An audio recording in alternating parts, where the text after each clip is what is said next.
Thank you for tuning in to the Jocelyn Andrea podcast on this Christmas Day. We've got a special guest. We're calling today's podcast Christmas with Quito. We're glad to have you. Let's get started.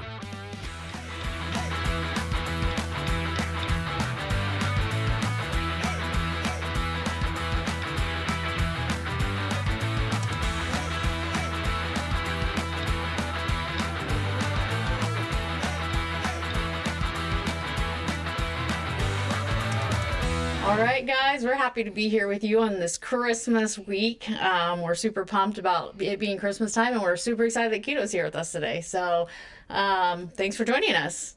We are kind of interested because it's Quito's first time in the States, and so we're going to get him going on, the first impressions of what it was like to come to the States. And Quito, what's your very first thought when you got here?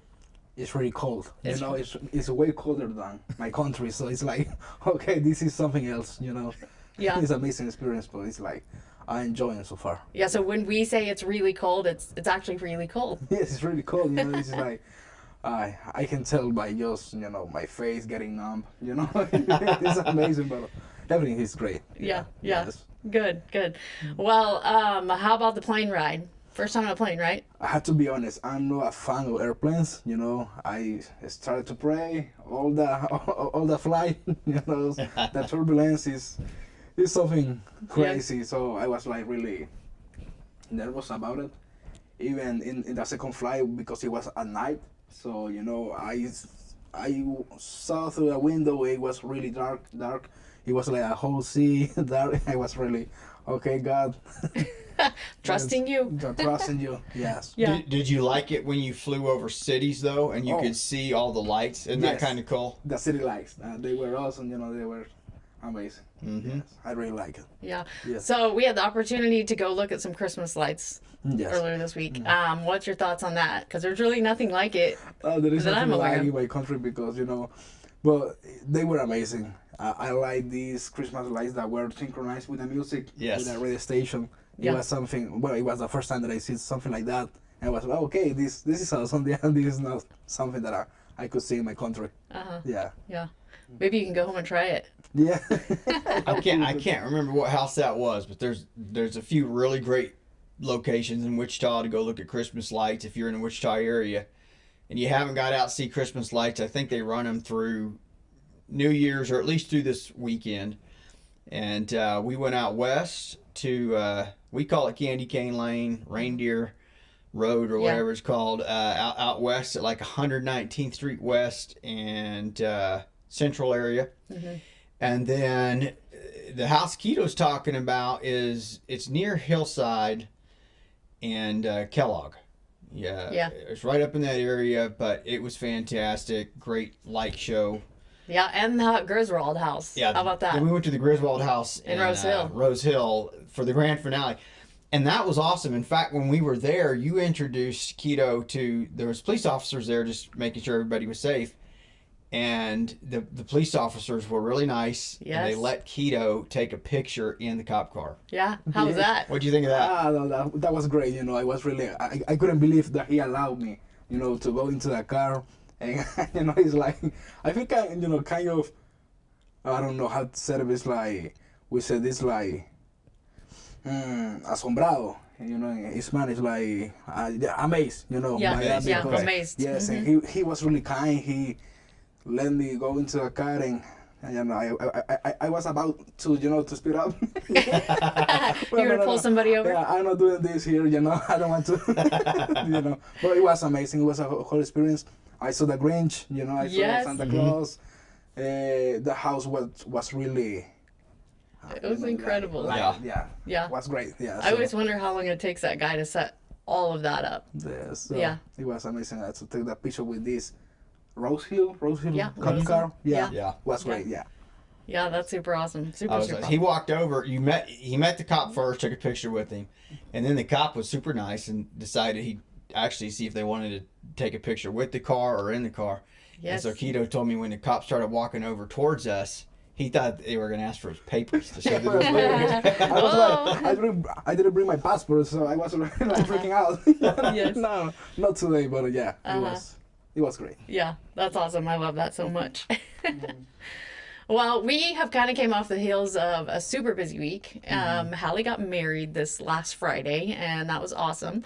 And for those of you that don't know, Quito actually does photography and videography and has been connected with us for the last 7 or 8 years, working with different things from pictures to videos constantly. And he was here. He got to capture Hallie's wedding. And Quito's done most of our most of the videos that we'll bring back. So we'll take a mission team to Honduras, and then Quito will follow us around and get film, and then make a 4 or 5 minute video that we can bring back home and show the churches and people, you know, the work that we did.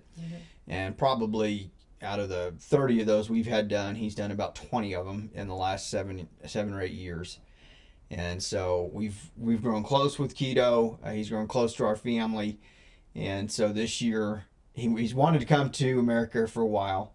And so this year, instead of us hiring a local photographer, we use those funds instead to fly Quito over, let him be here for a week with us. And he gets to celebrate Christmas. Celebrate Christmas with us. Take Hallie's pictures of her and Isau's wedding, which was a beautiful wedding. That was also something. Are we talking about that on our podcast today? Oh, we are now. We are now. Yeah, we are. We married off our first daughter. We did. Yeah, it was a big day. It was really, really something. Beautiful wedding. Yeah. Yeah, I've had a lot of people that have said, how are you feeling, you know, about your first daughter? And, you know, I'm really excited for her because we love him and he really, really loves her. And I'm excited for them. But it was a surreal moment, I think, for me, for the most part, because, you know, with all of our kids, I have tried daily to pray for them and their spouses. And I don't know who their spouses are, but just that God would be preparing them for each other, whatever that looked like. And so it was really, really incredible to just see that all come together, and that this person that I've prayed for, not knowing his whole entire life, you know, is now part of our family. So it was neat. Yeah, it was beautiful. I felt the same way. I wasn't as emotional as I thought I might be, but we just were like real excited about it. Yeah. Real excited about it. And so excited to see what God's going to do with them. Yeah, absolutely. Absolutely. Well, we had an exciting moment. We just took a Christmas team to Honduras, and Quito was actually able to capture the moment with one of our students that we have highlighted the most, Maria Alejandrina. If you remember her, she's the student that we found that was really, really, really sick. She had pretty much every kind of infection and sickness and illness that you could possibly have. Our parents were kind of at a loss as to what to do because they had taken her to a doctor, they had tried some medicines, and she would just cry at night and cry and didn't seem to be getting any better. You could tell by her cheeks she was very unhealthy, in her stomach that there was a lot going on there. And so we were able to get her the correct medical attention that she needs. And she's thriving now and doing school, and we weren't sure if she'd ever be able to meet her sponsor, but this Christmas, our very own Helen Landrum, who sponsors her, was able to go and meet her for the very first time. So it was an amazing moment, and we actually got some video footage, and Quito was able to go out, and we interviewed the parents and interviewed both parties, and it was really awesome. Super, super awesome. So we were very excited about that. Are we going to give a sneak peek of the video footage on the podcast? I don't know. Are we going to? I think so. Okay. About that, yes, about the visit. Yes. Yeah. Okay. Let's do it now. Okay, that sounds good. Yep. You can check out this clip from the video coverage that we had. Home visit at Alejandrina's with. Yes. Let's do it. Super awesome moment.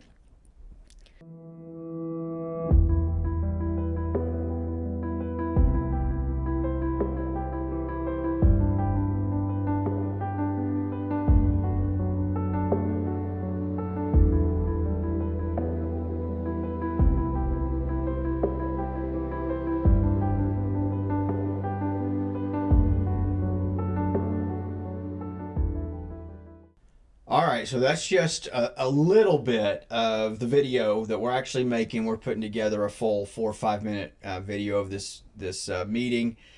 And what are your thoughts, Andrew? You're looking at some of those pictures and videos. You were there. I wasn't. That was the first time I've actually looked at some of that. So what are your thoughts? It was amazing. It was actually completely just one of those moments, I think, that you're just in awe of the fact that, you know, this little girl's doing so well, and how God just continues to develop all the pieces. And, you know, a lot of obstacles came in Helen's way before she went. Her husband got really sick with pneumonia and another infection, I believe. And so, you know, she was struggling, and it's just incredible how through the struggles God works all the pieces out. And I actually have not quite seen a sponsor moment of meeting like I did with hers. They were both crying and embraced each other, and it was neat. And she got to go visit the home, you know, like you can see. And the parents were both just very grateful, very, very grateful, and very involved and invested in, you know, just what Extra Mile Missions and Helen being a sponsor has been able to do for their child that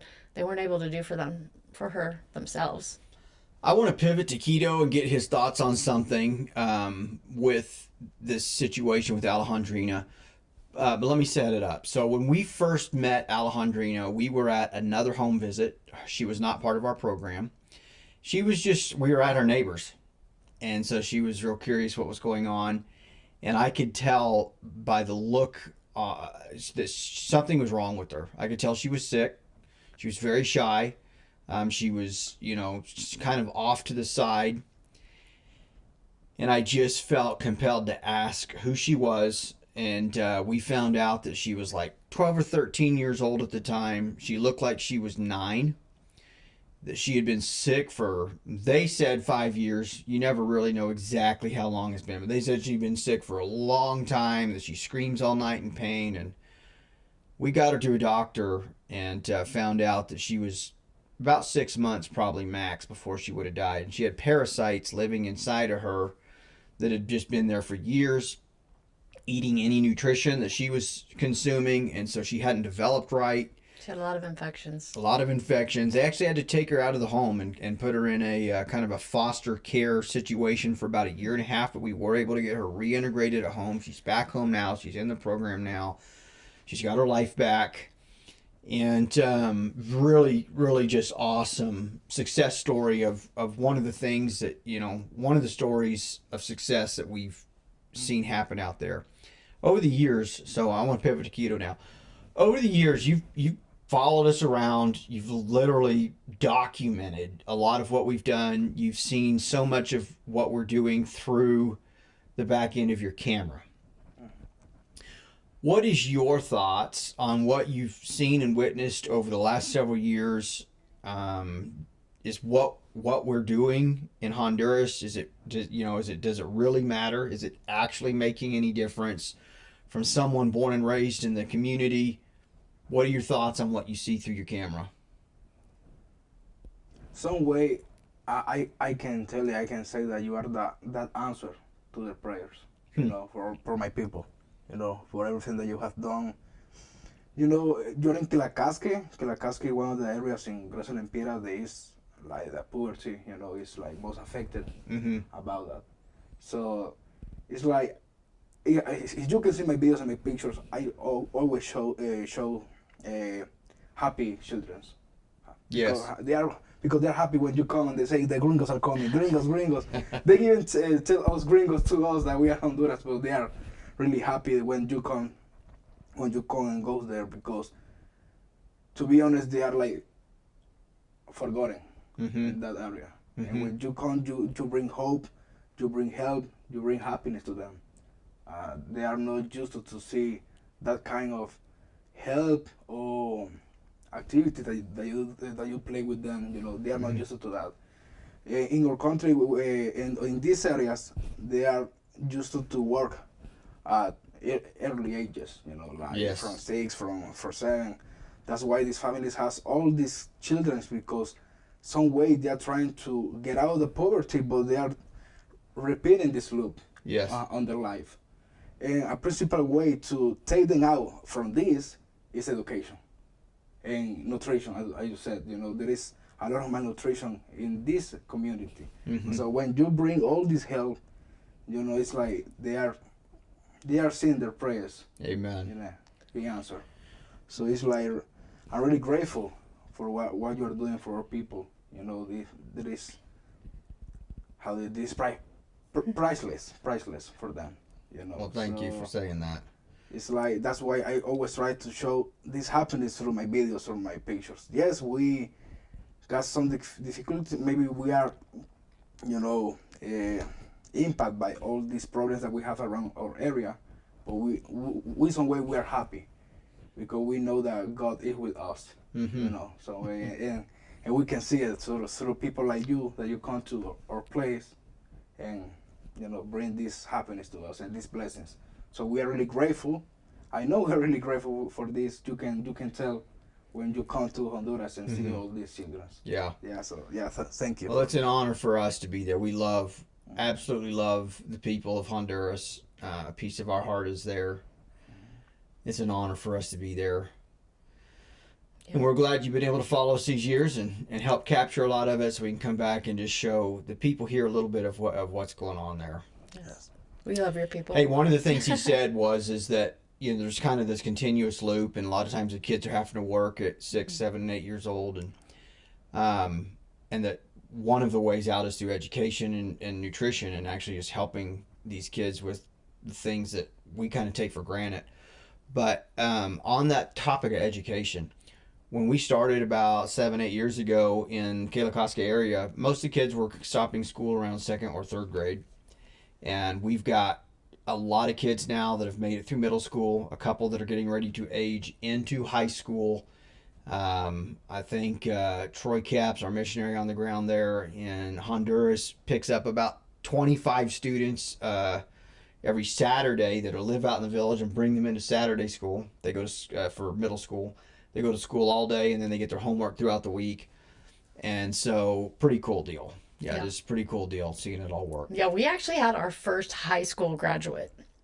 This year. Yeah, this year. Just graduated a couple weeks ago. So cool. It was really, really amazing. And it was neat. The sponsor was able to send a video to her student, and the student sent one back. And it was just incredible. It was so neat to be able to see that accomplishment.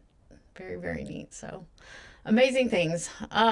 One thing that we got to do this year that was just really, really cool with the Christmas team, because I learned over traveling there repeatedly that Christmas in your country is more of like everybody makes lots of foods and you go visit different homes, and often you're there till 1 in the morning or later.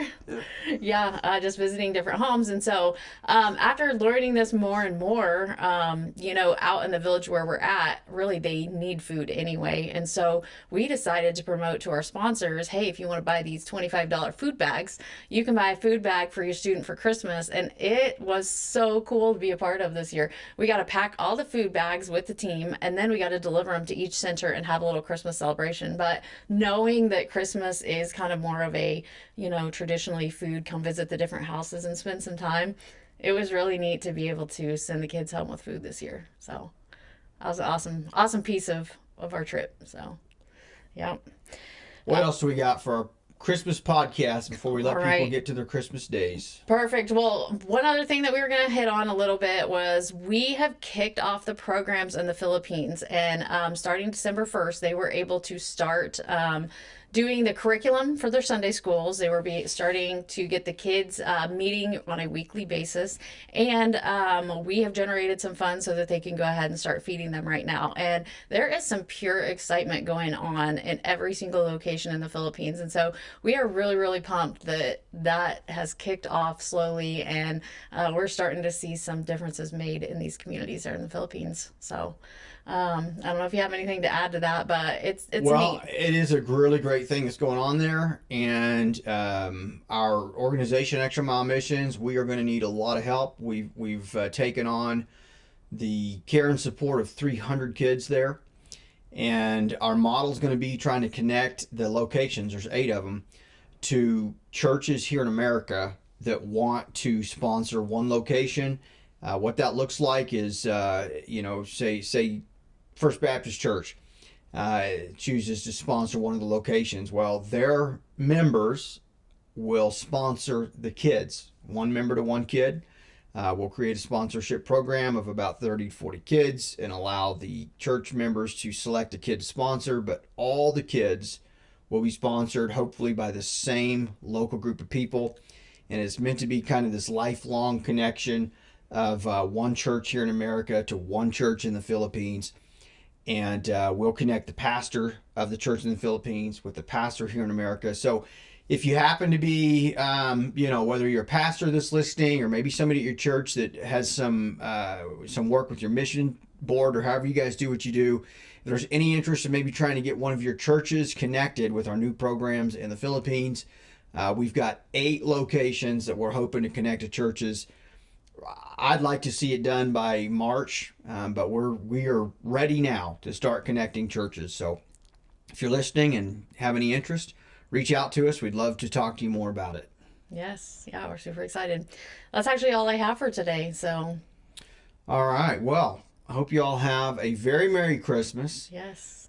Quito, thanks for being with us. We hope our listeners enjoyed Christmas with Quito. Yes. It's not very not very often that we get to have Christmas with Quito. That's Could right. be the one and only time ever. But we've enjoyed having you. Glad to have you here in Kansas. This guy flies out to Florida coming up December 26th. I've got some friends in Florida that have also been part of the mission work down there for years, and he's going to get to go down see the east coast of Florida. So. Yeah, he's hoping for a little warmer weather. It'll be a little warmer there. And I told him I'm glad he's going. I'm glad he came here because we have good people here. But I told him I was glad that he's going to Florida because it is a lot more beautiful than Kansas. Now.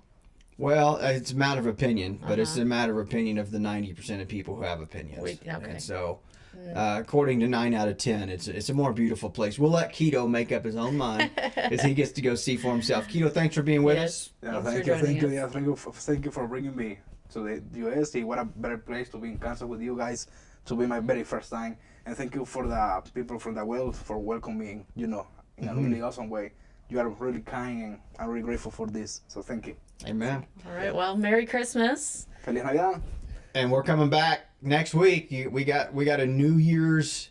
Are we releasing it on New Year's Eve or New Year's Day? New Year's Day, I think. New Year's Day. I think Eve's more fun, don't Oh, you? well, we'll do Eve. You know, me and confetti. I think we do. We'll figure it out. You're just gonna have to stay tuned. It's either gonna be New Year's Eve or New Year's Day. But we got another podcast coming up in a week. We'll see you then. God bless you all.